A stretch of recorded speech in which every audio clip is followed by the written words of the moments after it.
दुनिया एक खतरनाक जगह है। इसका मतलब कि आप हर वक्त खतरे से घिरे होते हैं। कोई भी चीज, इंसान या फिर हादसा आपकी मौत का कारण बन सकता है। तो तार्किक रूप से देखा जाए तो आइसोलेशन एक सुझाव लग सकता है, लेकिन सिर्फ तर्क किसी भी दिमाग की इकलौती बुनियाद होना मनहूस होने का लक्षण है। आइसोलेशन एक सुरक्षित किले की तरह होता है जो आपको सुरक्षित होने का एहसास देता है, लेकिन आइसोलेशन आपको अकेला कर देता है। दुनिया से अलग महफूज होने का एक आभास तैयार होता है, लेकिन यह आभास बहुत जल्दी टूट जाता है, क्योंकि इस आइसोलेशन की वजह से आपको एक भयानक इंसान से रूबरू होना पड़ता है, और वह इंसान है खुद आप। अकेलेपन की इसी अकेली कमजोरी के बारे में आज हम जानेंगे। आपका स्वागत है ऐसे अकेले वीडियो में। 48 लॉज ऑफ पावर। लॉ 18। हमारा दिमाग स्वाभाविक रूप से ही नकारात्मक भावनाओं की तरफ ज्यादा झुका हुआ होता है। परिस्थितियां हों या फिर इंसान, हम नकारात्मकता ढूंढना चाहते हैं ताकि हम उनसे दूर रह सकें, बचे रह सकें। यह हमारी सर्वाइवल इंस्टिंक्ट का हिस्सा है। हम अपने आप को किसी भी कीमत पर बचाना चाहते हैं, फिर वह कीमत खुद हम ही क्यों ना हो। लेकिन बचाव की ज्यादा कोशिश आपको असल में कमजोर कर सकती है। देखिए, खुद को दिक्कतों से बचाना एक सुझाव जरूर लग सकता है, लेकिन वह है नहीं। भागना, बचना, यह जिंदगी जीने के तरीके नहीं है। यह सिर्फ कमजोर होने की निशानी है। और गलत मत समझिए, यहां मैं दुश्मनों की बात नहीं कर रहा, मैं बात कर रहा हूं हालातों की। अपने हालातों से भागिए मत। अपना सीना चौड़ा करके, अपने पैरों को मजबूत करके उनका सामना कीजिए। तब जाकर आप अपने सम्मान के योग्य बनेंगे। हर हालात से लड़कर रास्ता निकाल पाना ही असल ताकत है। लुई 14 दुनिया के सबसे काबिल शासकों में से एक शासक। जब वह सत्ता में आया तो वह भारी दुविधा में था। असल में यह दुविधा नहीं, बल्कि सत्ता का एक खेल था। और इस खेल में उसके विरोधी कौन थे? उस जमाने के अमीर और ताकतवर लॉर्ड्स, अपने आप को ऊंचा समझने वाली इंसानों की एक नस्ल, जिन्हें अपनी आजादी इतनी प्यारी थी कि राजा की बढ़ती ताकत उन्हें खटकने लगती। वो ऐसा राज्य चाहते थे जहां राजा बस नाम का हो और असली हुकूमत उन्हीं के हाथों में हो। लुई 14 जैसा आदमी यह बर्दाश्त नहीं कर सकता था, लेकिन उसे भी पता था कि लॉर्ड्स आम लोग नहीं थे। अगर उन पर दबाव डाला गया तो वह विद्रोह कर सकते हैं, लेकिन वो खतरा तो थे और उन पर नजर रखना जरूरी था। इसलिए लुई ने एक खास तरकीब अपनाई जो शायद सिर्फ वही सोच सकता था। उसने शहर के बीचों बीच एक महल बनवाया, वर्साय। यह खूबसूरत महल सिर्फ दिखावे की नुमाइश नहीं था, उसका असली मकसद था नियंत्रण। वर्साय महल एक ऐसी जगह थी जहां लॉर्ड्स के अहम का खास ख्याल किया जाता। कुछ नोबल रिचुअल्स तैयार किए गए थे जिनका ये लॉर्ड्स हिस्सा थे, और लॉर्ड्स शामिल भी खुशी से होते, क्योंकि यह सम्मान की बात होती। यहां तक कि राजा लुई को कपड़े पहनाना भी एक अनुष्ठान बन गया। लॉर्ड्स अनजाने में अपनी खुशी से वर्साय और लुई की जिंदगी का हिस्सा बन गए। इससे क्या लुई की निजी जिंदगी रह पाई? बिल्कुल नहीं। लेकिन क्या उसे नियंत्रण मिला? बेशक। महल की हर आवाज लुई के कानों से गुजरती, फिर वह तलवारों की खनखनाहट हो या फिर विद्रोह की फुसफुसाहट। लुई बहुत जल्दी समझ गया था कि अकेले में महफूज होना एक बेवकूफी से भरी रणनीति है। एक राजा अगर अपने आप को बचाने के लिए महफूज हो जाए तो वह उस वक्त तो सुरक्षित हो जाएगा, लेकिन उसकी यह गैर मौजूदगी साजिशों के खतरे को कहीं ज्यादा बढ़ाएगी और साथ साथ उसके डर को भी सबके सामने रखेगी। वक्त रहते इन साजिशों को अगर जवाब नहीं मिला तो विद्रोह की सिर्फ अफवाह भी हकीकत बनते देर नहीं लगेगी। इसीलिए लुई ने अपने आप को सबके सामने रखा, जहां वो खतरे से घिरा होता, लेकिन हर खतरा उसकी आंखों के सामने होता। इससे वह हर किसी पर नजर रख पाता।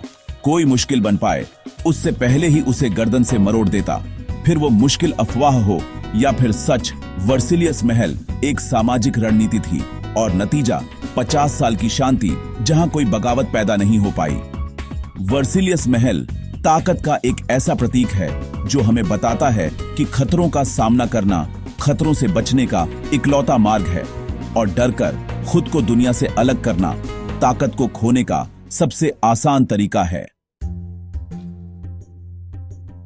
लुई 14 इस लॉ का एक अच्छा उदाहरण जरूर है, लेकिन मेरे हिसाब से इस लॉ को इतिहास के नजरिए से ना देखकर एक दिमागी मेटाफोर की तरह देखा जाए तो यह समझने में ज्यादा कारगर और असरदार होगा।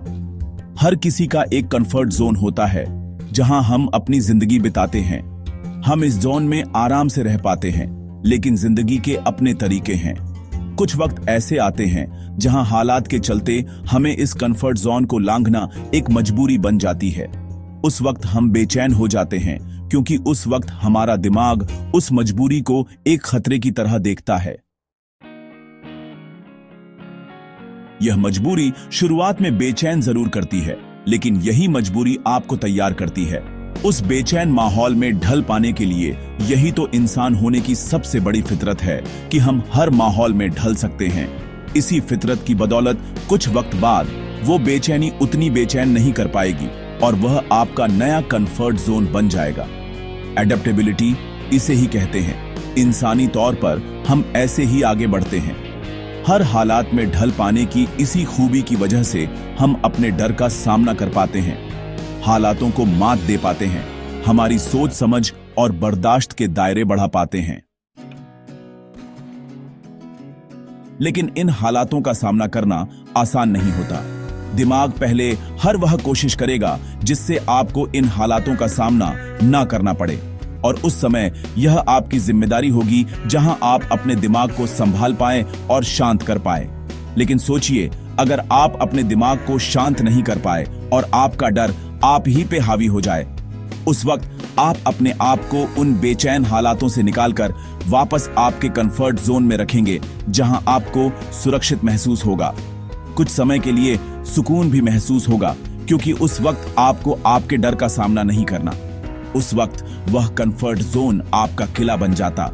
जितनी बार आप अपने डर का सामना करने से डरेंगे, उतनी ही उस किले की दीवारें और मजबूत और बड़ी होती जाएंगी।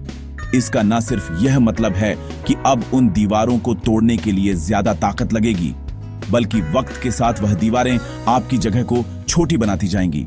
इसका मतलब कि आपका कंफर्ट जोन और छोटा होगा और आपका डर और बड़ा। फिर मानो उस कंफर्ट जोन से बाहर की जिंदगी आपके लिए नर्क महसूस होगी, और वह खतरा इतना बड़ा लगेगा जितना असल में वो है भी नहीं।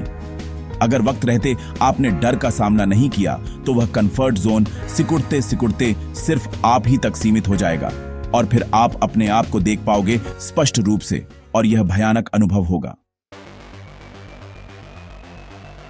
बहुत सारे लोग सोच रहे होंगे कि खुद को देख पाना एक भयानक अनुभव कैसे हो सकता है। जब आप खुद के ही कंफर्ट जोन में आइसोलेट हो जाएंगे तो शुरुआती वक्त के लिए यह आम होगा, लेकिन बीतते वक्त के साथ आप अपने आप को मानसिक तौर पर खुरेदने लग जाएंगे। खुरेदते वक्त बहुत सारी चीजें सामने आएंगी, कुछ अच्छी और बहुत सारी बुरी। आप आपकी अच्छाइयां, खूबियां बड़ी आसानी से नजरअंदाज कर लोगे, क्योंकि यही हमारी फितरत है।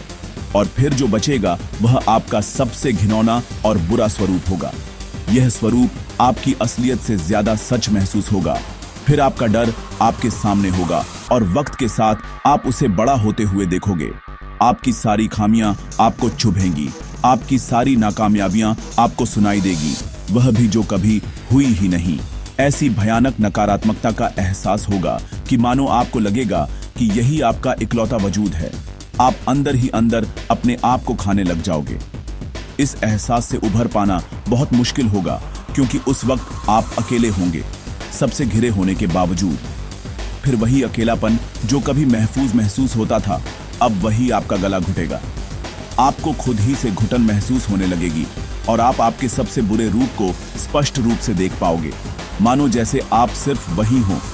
इसीलिए मैंने कहा कि खुद को जानना एक भयानक अनुभव साबित हो सकता है, क्योंकि हम अपने आप को बहुत अच्छे से जानते हैं। इसीलिए डर का सामना करना सीखिए। हाँ, यह तकलीफ देगा, परेशान करेगा, क्योंकि वह आपका डर है। लेकिन जब सामना करोगे उस डर का, तब महसूस होगा कि डर असल में उतना बड़ा था नहीं जितना हम सोच रहे थे। फिर महसूस होगी आजादी, एक आजाद आजादी। और यकीन मानिए, इस आजादी से बेहतर और महंगी कोई चीज नहीं है।